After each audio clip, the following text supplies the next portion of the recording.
Maayong udto mga kapaglaom.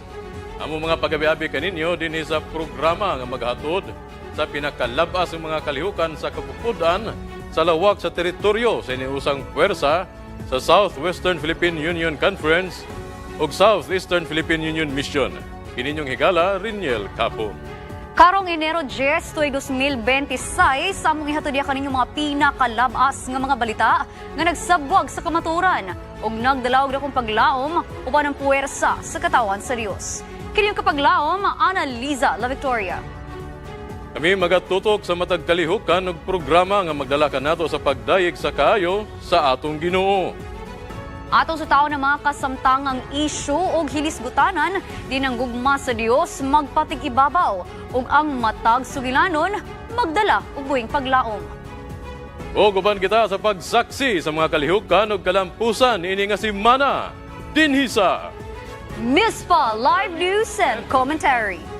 Alang sa mga labas nga balita karong simanaha. 10 Days of Prayer Unleashed. Mga magbubuhat sa Southwestern Philippine Union Conference naghiusa alang sa pag-ampo sulod sa napulo ka adlaw. Pagdayog ug pagsimba milanog sa Tagbilaran. Hope Channel South Philippines nagdala sa kahayag pinaagi sa usa ka praise and worship concert. O selebrasyon sa adlaw natawhan o groundbreaking ceremony sa Rix o Jessica Gonzaga Legacy Hotel and Training Center, gipahigayon sa Mountain View College, Valencia City. Dala ang dakong pasalamat sa Ginoo. Kini ug uban pang mga balita atong ngatangan na dinhi lang sa Mispa Live News and Commentary. Live gikan sa buhatan sa Hope Channel South Philippines. Kini ang Mispa Live News and Commentary. Alang sa unang makapadasig nga balita, sa pagsugod sa bagong tuig o sa pagsugat sa mga hagit sa kinabuhi, ang pagampo nagpabiling atong kusgan nga sandigan. Og tungod ini isip mga sundalo sa buluhaton sa Dios, ang mga magbubuhat sa Southwestern Philippine Union Conference naghiusa alang sa usa ka kinasing-kasing nga 10 Days of Prayer. Usa ka napulo ka adlaw nga panaw sa panag-ampo, paglaom o espirituhanong pagbag-o. Alang sa detalye, ani sa kapaglaom Jill Tulabing. 10 days is a tangible step of obedience toward the answer to Jesus' prayer. John chapter 17 verse 21. Gisugda na ang 10 days of prayer sa Southwestern Philippine Union Conference isip pagbukas sa tuig 2026.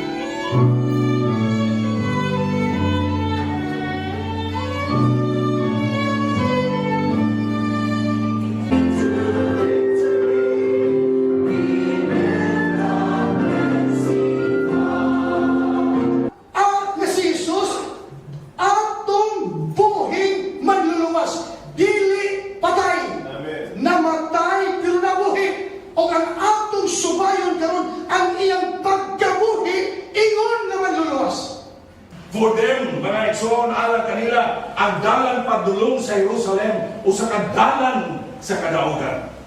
Kung kita ko lisod palayo sa atong katungdanan sa sosyedad igsoon, okay, mahadlok na matagdag sa inyong pagkamangsa, sige tag-ampo igsoon, mawala ng atong mga subject of prayer kasi tag-ampo igsoon. Ang purpose ko sa Today's Prayer mo ang pag-empower sa tanang mga worker at at the same time human sa mission conferences o sa union at dayon sa mga local churches aron nga ang tanang makigsunan mapahimangnuan, mapasidanan o mabalik pag pasidaan nga gikinahanglan nato ang gahom sa espiritu nga pagsugod nato sa tuig na natay igo nga kusog kadasig tungod kay na empower nata. That's the purpose of Today's Prayer. Ang karon lang nahitabo karong tuig atong gihimusan nga missional ang Today's Prayer. Mo hinungdan nga sa diha sa local churches among gidasig ang makigsunan mangibitar tag mga kaigsunan pon nga wa na magsimbahan, mga kaigsunan nga pikas, ang ilang kapikas nga dili adventista moy atong imbitahon para maminaw sa Today's Prayer kay at the end matapos ang Today's Prayer natay bautismo. Muna dinhi sa SWPUC matapos karong 17. Sa uban po matapos karong 31. So it depends upon sa schedule nga atong gi-adaptar sa local church. Kining Tennis of Prayer pod, kinatibukan ni sa kalibutan ang World Church, naghatag yun og schedule ani from January 7 to 17. So kining ato pod kinatibukan sa kaumahan sa Union, sa WPUC, munang naagyo ta na himuon nga Tennis of Prayer sa atong iglesia. Sa atong pagtapos sa napulok ka adlaw nga pag-ampo, atong hinumduman nga samtang kini nga panghitabo matapos, ang atong panaw sa pag-ampo nagapadayon hangtod sa pagbalik sa atong Ginoo. Kini si Jill Gonzaga tulabing alang sa Mizpah Live News and Commentary. Daghang salamat kapag laom Jill tulabing. Anhita mga higala sa Tagbilaran, Bohol. Milukop ang pagdayeg ug pagsimba sa Tagbilaran samtang ang Hope Channel sa Philippines nagdala sa kahayag pinaagi sa usa ka makapadasig nga praise and worship concert. Si Kapaglam Yasi Foy Padua maghatag sa report. Pag-ibanghelyo sa Tagbilaran City SDA Church gipahigayon sa ICM Mall sa probinsya sa Bohol kauban ng Hope Channel South Philippines.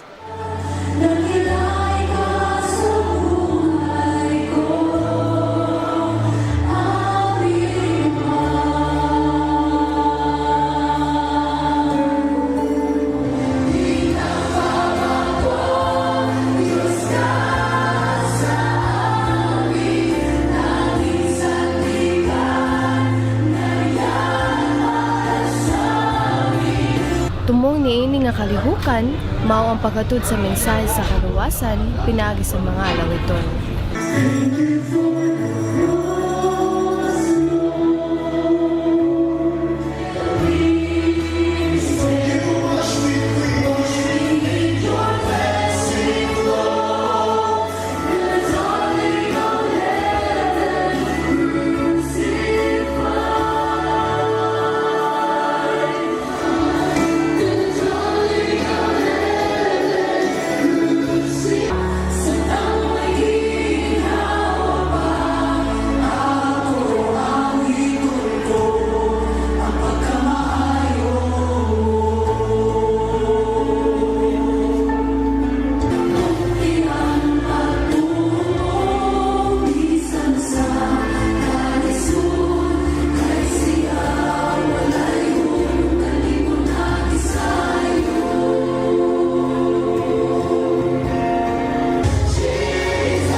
Usa kini katadlagsaon nga pamaagi sa pag-ebanghelyo sa publiko ug gilaom makini maghatod og paglaom sa matag usa labi na gyud sa mga nitambong niini sa kalihukan.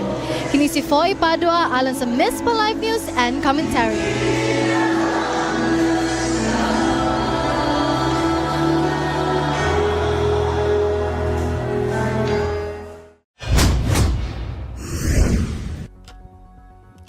Daghang salamat kapag laom Foy. Anita sa Mountain View College. Uban sa dakong pasalamat sa Ginoo, gipahigayon sa Mountain View College sa Valencia City ang selebrasyon sa adlang natawhan o groundbreaking ceremony sa Rix and Jessica Gonzaga Legacy Hotel and Training Center. Usa ka building nga nagtimaan sa bagong panalangin ug paglaom alang sa atong tulunghaan. Mga higala, aniya ang report.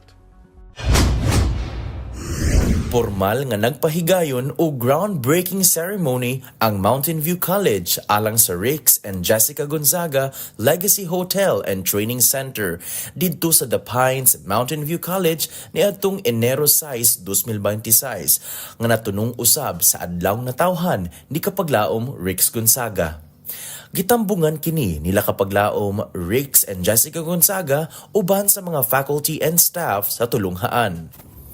Ang mahinungdanong kalihukan nagtimaan sa lig-on nga pagpaningkamot sa Mountain View College sa estratehikong pagpalambo sa campus ug sa paghatag og industry-aligned nga training alang sa mga estudyante. Ang proyekto nagtukod og usa ka landmark nga pasilidad nga gituyo alang sa professional formation, innovation ug experiential learning alang sa umaabot nga mga henerasyon. Gitambungan usab kini sa mga administrador sa Southwestern Philippine Union Conference nga naghiusa sa pag-ampo alang sa kalampusan sa ipatukod nga building.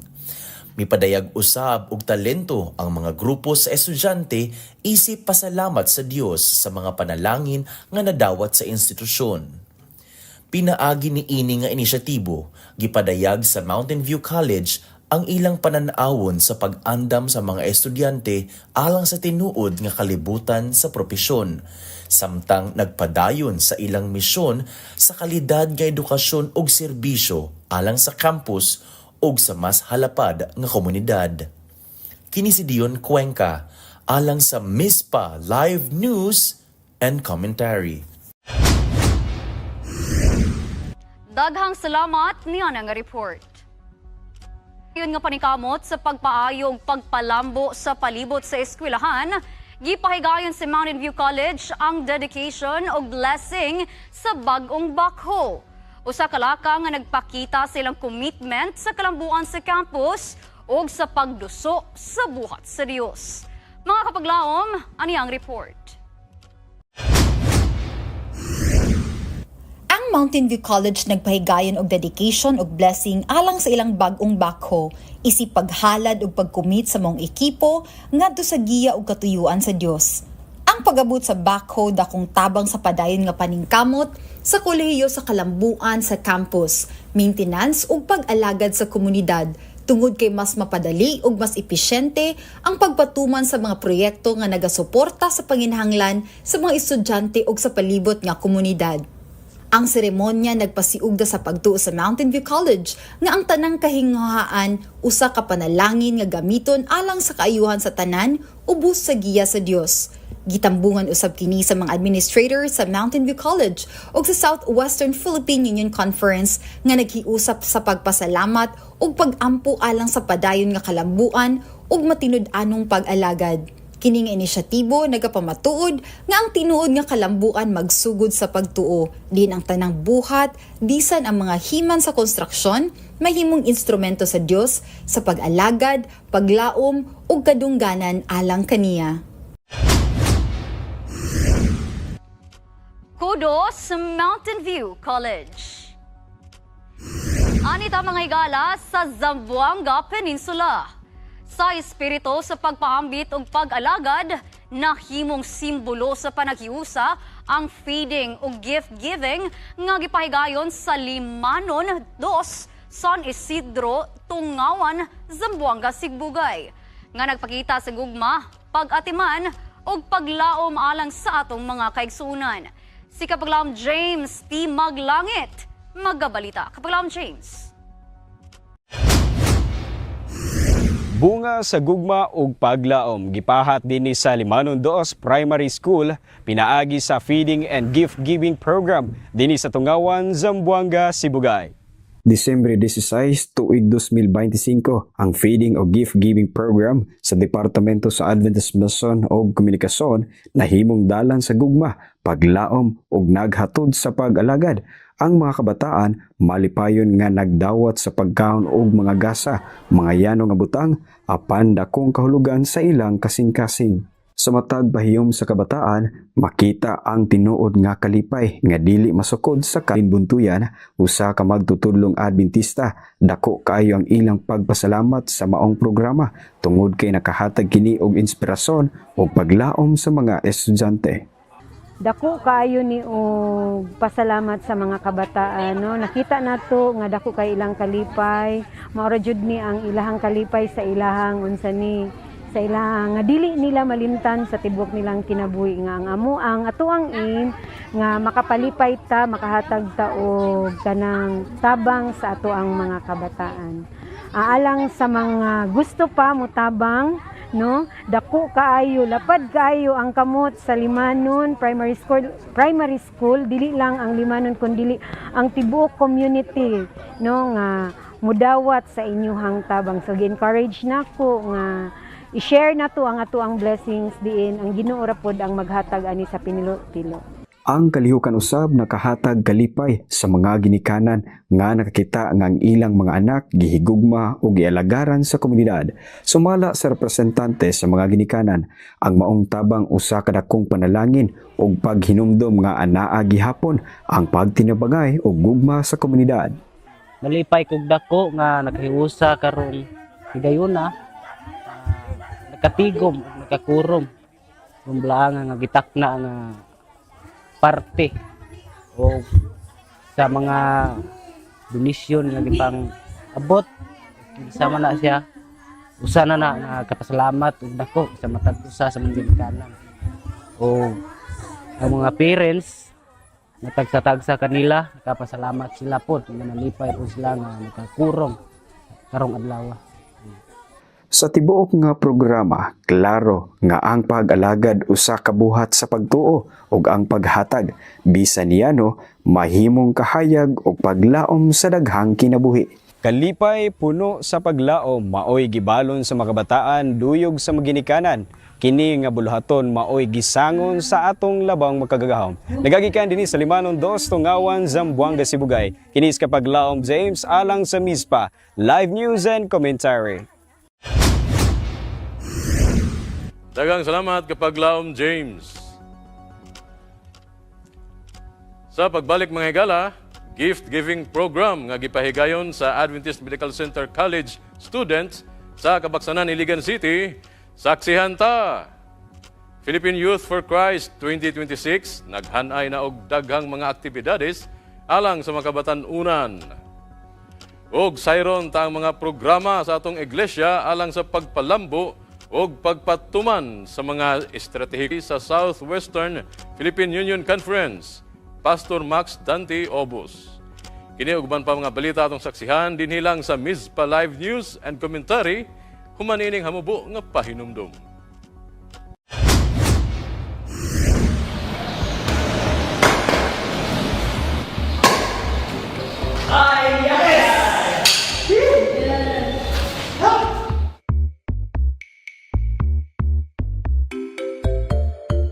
Nag-wonder ko anong single gihapon ko karon.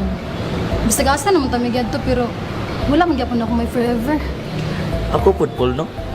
Wala po ko kabalo kung kanas ako makakita girl nga kasaligan karong panahon na. Jan, laki man jud ka. Isa lagi pangitan niyo sa mga babae. Actually, una naganahan sa lalaki ka ng babae nga dili pa baby. Si pa baby. Pa baby good ka ng pa-cute effect. Jade ko siyang topic ha. Meaning, ang mga lalaki wala nang itaw girl. Ha? Isa ding. Ang mga tarong manggod nga lalaki, nangita na sila wife, dili girl. Kanang ingon nila nga wife material ba? Kabalo sa kinabuhi, dili lang sa paporma. Babae nga masaligan. Dili mo yis sa bisan kinsa lang. Babae nga usahay, dili masabtan ang batasan, pero masaligan. Babae nga may naglukon sa Diyos, busa siya masaligan. Babae nga magahataw og kaayo siyang bana, dili puro intriga. In short, dili chismosa. Kaayuan sa pamilya ang giuna. Yes. Oh, babae nga dili mahilig og post o intriga sa Facebook. Ah, babae nga may dignidad, motindog sa bisag unsang bagyo sa kinabuhi. Oh, babae nga may nampuon bisan sa kapobrehon. Babae nga mopahiyom. Caribels lang ang challenges. Yes! Wait, murag naa na sa akot tanan. Maybe. Pero pasin dili pa gyud kauso karon. Kumbaga, dili pa ka trending. Pero Paul, ayaw pagdali. Kaingon nila ang maglakad ng matulin kung matinik ay malalim. Pero Paul, ingon sa Bible, ang tanang butang na ay panahon. Lata lang. Ha? Magyudwing, Sama sa paghulat sa tong Ginoo nato. Bisan sige tagligoy-ligoy bitaw. Gahulat to gid siya nga mulagat ta niya. Mo nang let God find the right person for you. Yes. Pero basin na Paul, wala lang ni mo napansin. Actually, murag nakatingin ko. I might be just so busy looking for the wrong person in the wrong place. Well, in fact, my forever is just around me. Hi, Elson! Yes, mauban ko sa retreat. Mga brad, muna sa kuha, mag-ready sabi para sa retreat. Name.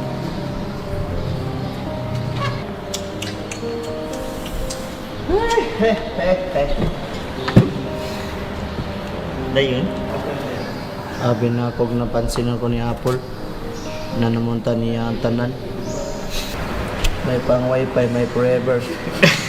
Kami wala. Jan! Basig dili pa uso yung panahon ron. Mao. Mo trending ra kapuhon. Jan, pangayuwa ang kaalam sa Ginoo. Aron ihatod kaniya sa imong forever. Ha? Diya gid ko kamo ko mga friends. Ay, all the time. Talaga ta.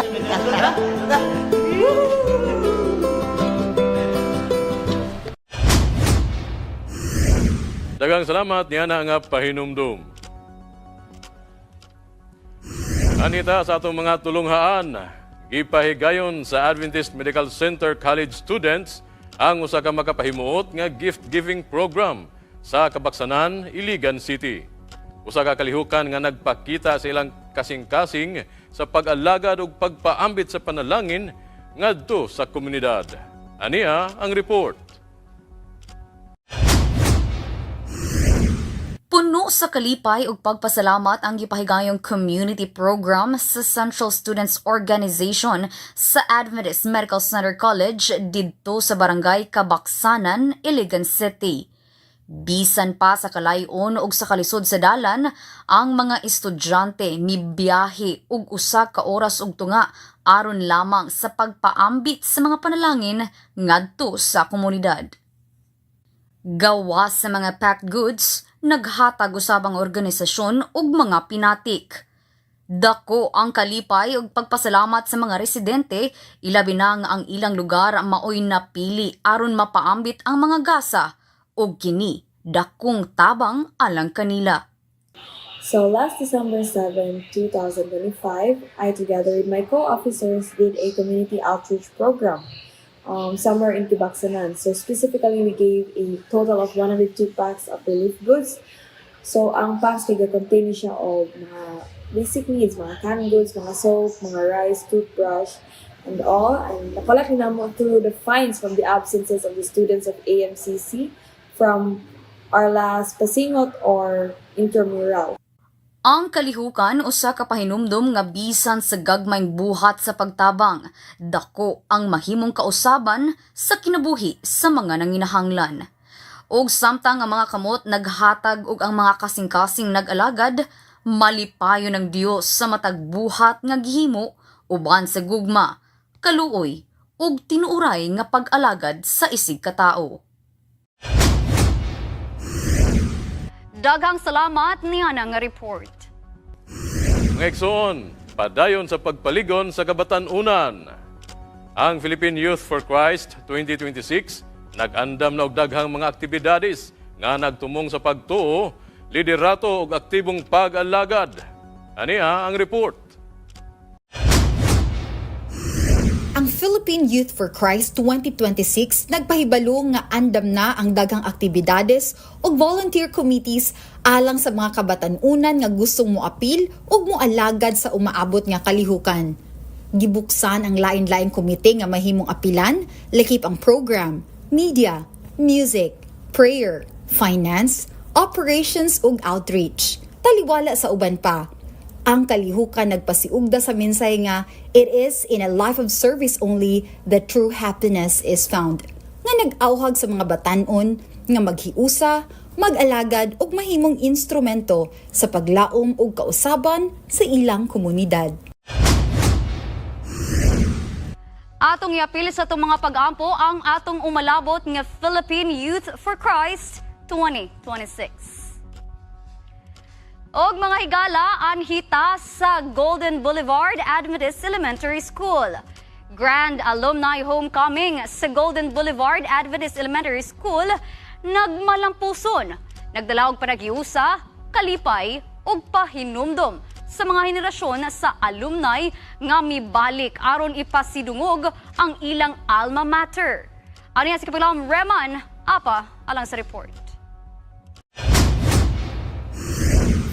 Gipahigayon ang first Grand Alumni Reunion sa Golden Boulevard Adventist Elementary School niadtong December 19 to 20, 2025 uban ang temang Keeping the Golden Torch Ablaze Through the Years.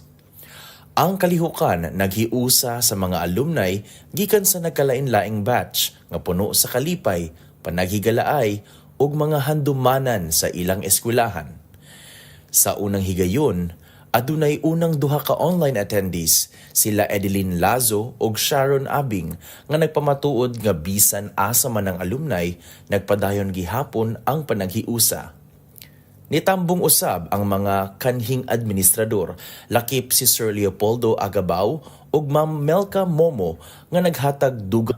Mao ang eleksyon sa mga opisyal sa alumni, diin napili si Attorney Randall T. isip President, Pastor Roxy Joy Pido isip Vice President for Religious, ug Dr. Edsel Cabaluna isip Vice President for Social. Gisugdan ang kalihukan sa Biyernes pinaagi sa motorcade ug devotional, gisundan sa usa ka programa nga puno sa kalipay, katawa ug makahuluganon nga mga panumduman. Gitapos ang reunion pinaagi sa usa ka pinadayag nga pag-ampo nga nagpasalamat sa Ginoo nga daghan sa mga alumni karon nag-alagad na isip mga lider sa simbahan, nagpadayon sa mga pagdanag sa Golden Torch sulod sa katuigan. Ang maong reunion nagpakita sa lig-on nga panaghiusa sa alumni ug sa padayon nilang pagdala sa mga bili nga ilang nakatunan sa Golden Boulevard Adventist Elementary School. Daghang salamat na ang report, Kapaglaom Reman. Mga igsoon, sa pagsugod sa bagong tuig, ang pagdumala sa iglesia na kinahanglan dili lamang og estratehiya, kundi labaw sa tanan pagsalig sa Dios. Sa atong pakiginabi karon, atong hisgutan kung giunsa paggiya sa Office of the Executive Secretary ang union sa panagiusa, mayong pamalaod o pagpadayon sa misyon sa iglesia. Samtang nagatubang sa mga hagit o mga oportunidad sa tuig 2026. Mga higala niya si Pastor Max Dante Obos o Kapaglaom Makir Dayham alang sa Mizpa Commentary. Daghang salamat Kapaglaom Analisa o Kapaglaom Riniel. Mayong hapon o kapisabat sa atong mga kapaglaom. Karon nga kahaponon ato nga makauban ang atong Executive Secretary sa Southwestern Philippine Union Conference, Pastor Max Dante Obos. Pastor, mayong hapon o kapisabat. Mayong hapon and happy Sabat, happy New Year mga pinalaga mga kaigsunan. Happy New Year. Kumusta, Pastor? Okay ra gyud. Maayo gyud ang Ginoo. Pastor, kumusta ang ato nga opisina sa Executive Secretary?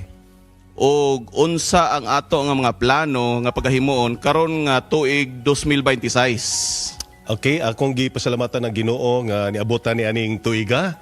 Actually, dalaygon ang Ginoo tungod kay nakaabotan ni aning tuiga o talking about the Office of the Executive Secretary, karon tuiga mga pinalaga magkaigsunan, aduna tay tulo ka mga major nga mga plano. Una, mao ni ang pag-strengthen sa atong organization o ang atong church order. Nagpasabot nga daghan tagay mga iglesia karon organized. Ikaduha, i-improve nato og atong limpyuhan ang tanang mga membership records. Kay importante ni sa atong iglesia kay daghan kayo karon ang natong mga unsa ni sir nga mga membro nga wala nagyod aktibo og naapoy uban nga wala dito sa listahan sa atong church membership. Naa sa ACMS, sa ACMS may tawag. Yes, ACMS. Nasa ACMS, pero wala nasulod sa iglesia. Yeah, ang uban na ingon ana. Naiuban pod nga nasa iglesia pero wala dito sa ACMS. Mao nang importante na. O nga ikatulo, mao nang kinahanglan nato nga ang tanan nato nga muluhaton sa atong executive office kinahanglan gyud nga i-align, it should be missional.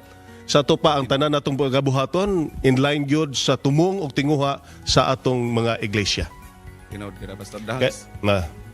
O Kining mga membro mo na to, Pastor, kining ECMS, tanan ba nato nga mga iglesia nagahimo ba diining system or naga-active ba sila nga naga-entry sa ato nga system?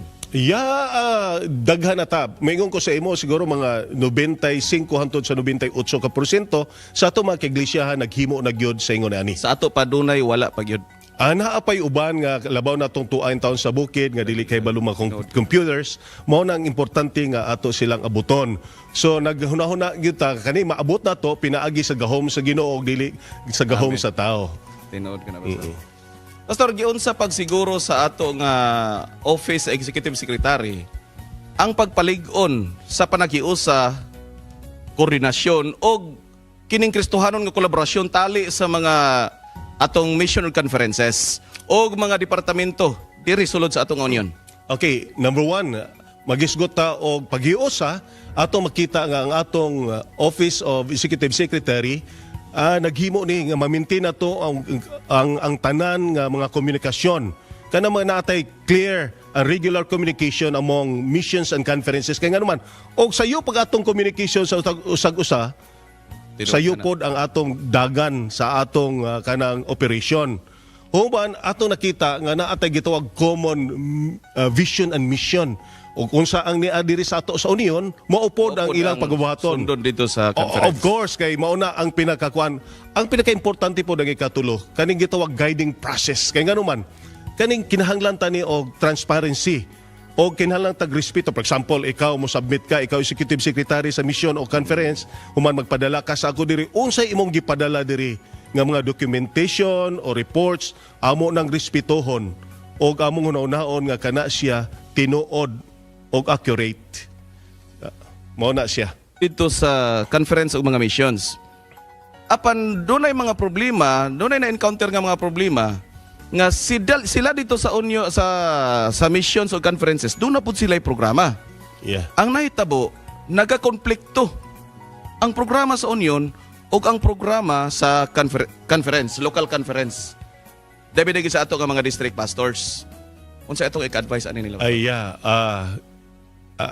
Akong advice ni ani, katong atong mga local leadership og unsa ang gipadagan nga programa gikan sa taas sa division man, sa general conference man o sa union og naatay mga activities diha sa local mo give way kita nagpasabot nga tagaan nato og kay gayunan nga ang mga programa gikan sa taas mapahiluna gyud didto sa ubos. Tinuod gid ka na, Pastor. Atong i-prioritize ug unsa ang programa diri nato sa taas. Oo. So ato sang i-sacrifice ang atong lokal nga programa. Yes, Pwede man of na nato nga i-extend or atong i-move para nga dili lang gid konflikto. Pastor, dunay kabalo ko nga dunay mga estratehiya nga atong ginagamit sa ato nga union aron mapalig-on ang maayong pamalaod, kining transparency, accountability mo man yung mga importante kayo. Samtang kita nagapabiling matinud-anon o diha uyon sa prinsipyo sa Biblia. Of course, akong gipasalamatan sir tungod kay ang usa ka dako kayo atong pasalamatan karon ang atong leadership diri sa union inubanan sa pagpangulo sa atong pangulo si Elder Jerry Patalinghog. Naagi may tulo ka mga butang nga gusto namong i-emphasize sa natag-usa. Una, ang pagkamatinumanong kanang faithfulness mga kaigsunan sa atong sandurot sa atong church policy o atong biblical principle. Faithful adherence ba? Kada bang pagkamatinumanon nato sa atong policy kay usahay og dili ta matinumanon mahimo ng problema. No? O bisan pa ang atong mga workers o bisan pa ang atong mga pinalangga nga mga kaigsunan sulod sa iglesia o dili ta mo follow og policy, posible nga naay mga problema. Ikaduha nga gusto na kong ipasantop diri karong kahaponon mao kaning clear and accurate documentation and reporting system kay mao man ay trabaho gyud namo kanang clear and accurate documentation and reporting system diri man na sa amo. So kung sayop ang atong mga dili klaro ang atong mga documentation, dili accurate, base og magka problema ta labaw na sa atong membership. For example, moingon ta nga mao na nite ingon ani nata ni abot na pila ka libo humadili di ay sayop di ay Dili na to makita. dili makita. So importante mao na nga naatay kanang karong system sa atong membership. Importante nga ang tanan matagaan gyud og dakong pagtagad nga ang tanan natong ginahimo accurate gina siya. Ang ikatulo, ang among kabahinan as kaning mga naa sa executive offices nagsige gyud mi og padasig nga may strengthen unta ang atong checks and balance ba sa in decision making ganing process kay kami god naami nagpaluyo sa atong mga leader, sa atong labaw na sa atong presidente. Kung unsa man ganing na mao nang among ginatan-aw, muingon pud mi nga kani dirita agi mao na ang amo silang ginatagaan nga mao ni siya. So mao ni ang trabaho sa executive office nga kinahanglan mahimong magiyahan ang leadership ngadto sa saktong decision making process. Salamat kinana Pastor. Pastor, sa tunga sa nag-usab-usab nga mga panginahanglan og mga hagit sa kinabuhi, giunsa sa pagsuporta sa atong opisina sa Executive Secretary ang pagpadayon sa misyon sulod sa atong iglesia? Okay. Sa amo go diha, sa akong gingong na ang among katungdanan mao ang paghatag yod og kanabang mo provide me stable and reliable administrative support. Nagpasabot nga suportaran nato ang mga leaders, ang atong mga directors ug unsa ilang kinahanglanon og atong makita nga naatay sistema nga flexible and responsive also. Kay kinahanglan man ta dayon nga ug unsa ilang mga kinahanglan kita mao mo provide alang sa atong mga departments. So ang sistema importante na kay kung wala ta ni ana dili ta makasuportar sa iya. Ay kaduha, ug unsa man ganing ang atong gikuan nag-assist gyud ta.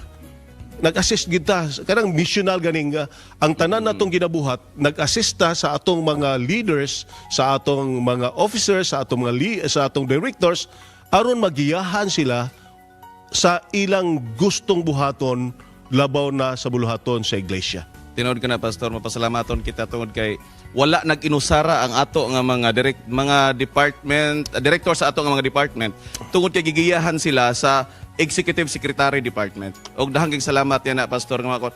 Hilabi na gyud kining ilang mga programa kung wala ang suporta sa ato nga administration, lisod kaayo Pastor. Kalanrakas ta tinodog imong gingon nga kinahanglan mo naatay sistema. Okay. Ang system. Kasagaran god laylahi nga mga departments na sila lain pong tumong.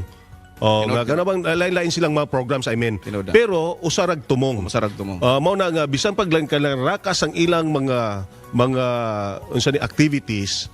Naglain-lain mga activities kay di man gyud magkaparehas kay naay sa mga batan-on, naay sa mga bata, naay sa mga tigulang, but ato gyud silang gi-inline sa usa lang katumong mao nga mahimong missional. Nagpasabot nga ang tanang department kinahanglan mahimo gyud usa ka kabahin sa pagdaog sa miling kalag. Amen ana Pastor. Pastor, sa atong pagpadayon nga paglihok isip usa ka unyon. Unsa imong mga mensahe sa pagpadasig, mga espirituhanong pagtutok ug pagsalig sa Dios sa imong ipaambit sa atong mga ilabig sa atong mga miyembro sa iglesia ug sa ato nga mga pangulo sa sulod sa iglesia? Akong gidasig ang matag-usa labaw na atong mga pinilanggang mga kaigsunan, atong leaders sa mga iglesia o sa atong mga pastors, sa atong mga leaders nga kinahanglan ta og paghiusa og ang pagsalig nato ngadto sa Ginoo aron sa pagbuhat sa iyang katuyuan. Og dili ta bahadlok sa unsa mga pagsulay, mga kausaban tungod kay ang Ginoo sa una mao ra pud ang atong Ginoo karon. Ikaduha, atong hunaw-naon nga kaning iglesia dili ni siya organisasyon lamang apan kani siya mga katawhan sa Ginoo nga nagalakaw uban gyud sa Dios. So dili ta makuyawan sa mga butang nga moabot sa atong iglesia naman kay mga pagsulay. Saligan lang nato ang Ginoo kay kani siya nga iglesia og dili siya mopiya na ning iglesia hantod sa katapusan. Daghaging salamat, Pastor Max Dante Obos. Sa atong mga kaigsuonan sulod sa iglesia, mga kapaglaom, ayaw ninyo kalimti. Ato nga i-apil sa pag-ampo pod ang ato nga mga pangulo. Kay dili lamang kita ang nanginahanglan sa mga pag-ampo, kundi bisan ang ato nga mga leaders nagkinahanglan pod sa ato nga mga pag-ampo. Daghang salamat, Pastor Max Dante Obos. Ni ana nga pagsaysay mahitungod sa atong opisina sa Executive Secretary. Balik sa ato nga mga anchorman. Daghang salamat sa maundanon nga diskusyon. O kapaglaom-an, sa kasamtangan, nagapadayon karon ang 10 days of prayer. Yes. Nga adunay tema nga unleashed. O mga kapaglaom, kini siya worldwide ni siya mga kapaglaom o ato gayud kining hatagan og pagtagad og panahon nga atong duyugan kining 10 days of prayer kay importante gid kini mga kapaglaom samot na sa pagsugod gid sa atong bagong. Mura ra gihapon na siya kapaglaom Renel nga kanang magmatak adlaw kay mag okay na kayo. So mura gihapon ni siya sa ato ang 10 days nga kung ato gid ni siyang paningkamutan nga matagaan gyud natong pagtagad. Murag this is the start ba mura siya kuan nga para ang ato ang year marag mamhimo pong productive and giyahan kita sa Ginoo sa atong mga mga ginapang buhaton. Oh, yes. And speaking of unleash kapaglaom Renel, sa atong mga kabatanunan diha ang atong PYC.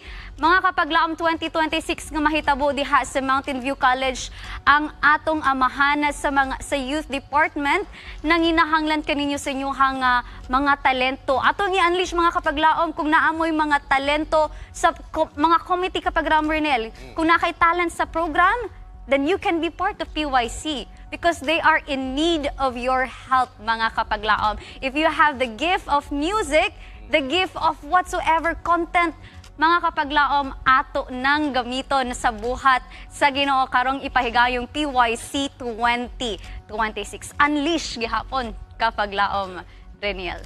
And unleash ang atong kon mamurag namingaw na gid ta diri no.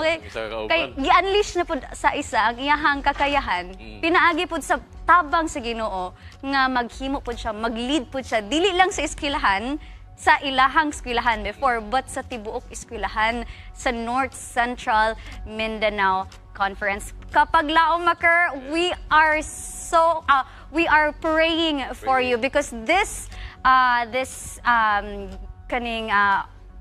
responsibility dili gyud siya easy kapaglaom Renel. Imagine that one. So let's pray. We are praying for you kapaglaom Maker and to all our mga leaders nga nagsugod na gyud sa ilahang mga responsibilities. Yes, God bless to all of you mga kapaglaom. Og mao kadto ang atong nakalap nga mga balita. Atong nasaksihan ang mga nagkalain-laing mga positibong balita ug sugilanon sa paglaom. Kini inyong ubos nga igsoon, Reniel Capon. Sugilanon nga makahatag natong kadasig o kaligon sa atong pagtuo. Kini yung kapaglaom, Annaliza La Victoria, sa kanunay ng hinaot nga mga pulong sa gugma, magpatigibabaw sa matag usa kanato. Ang Ginoo magauban kanimo ug kanako samtang kita magapadayon sa paglawig aning biyahe sa kinabuhi padulong sa atong matuod nga puloy-anan. Hangtod sa sunod higayon, may our Heavenly Father who watches over us. Watch over you and me till we meet again here on Mispa Live News and Commentary.